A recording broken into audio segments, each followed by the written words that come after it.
السلام علیکم ورحمۃ اللہ وبرکاتہ۔ الحمد للہ والصلاة والسلام علی رسول اللہ۔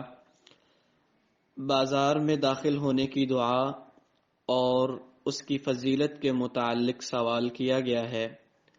جامع ترمذی کی حدیث نمبر 3428 میں آپ صلی اللہ علیہ وسلم نے فرمایا، من دخل السوق فقال، جو شخص بازار میں داخل ہو اور یہ الفاظ کہے، لا الہ الا اللہ وحدہ لا شریک لہ، لہ الملک ولہ الحمد یحیی ویمیت وہو حی لا یموت بیدہ الخیر وہو علی کل شیء قدیر۔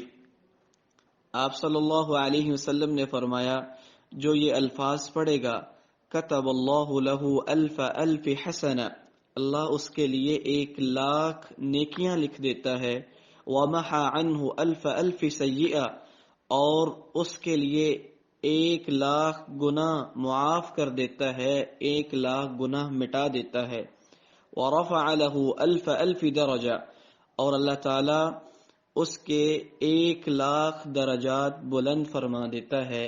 اللہ اکبر! کتنی عظیم دعا ہے کہ آپ نے فرمایا ہے کہ جو شخص بازار میں داخل ہوتے ہوئے اس دعا کا اہتمام کرتا ہے، اللہ تعالی اس کی 1,00,000 نیکیاں لکھ دیتا ہے، 1,00,000 گناہ مٹا دیتا ہے اور 1,00,000 درجات بلند کر دیتا ہے۔ اسی طرح اسی کتاب میں جامع ترمذی کی اس سے اگلی حدیث میں یعنی 3429 میں آپ صلی اللہ علیہ وسلم نے فرمایا ہے، وَبَنَا لَهُ بَيْتًا فِي الْجَنَّةِ، جو شخص بازار میں داخل ہوتے ہوئے اس دعا کو پڑھتا ہے، اللہ تعالی جنت میں اس کا ایک گھر بنا دیتا ہے۔ ان دونوں احادیث کو امام البانی رحمہ اللہ نے حسن قرار دیا ہے۔ تو ہر مسلمان کو بازار میں داخل ہوتے ہوئے اس دعا کا اہتمام کرنا چاہیے۔ اللہ سے دعا ہے کہ اللہ ہمیں اس پر عمل کرنے کی توفیق عطا فرمائے۔ واللہ اعلم۔ السلام علیکم ورحمۃ اللہ وبرکاتہ۔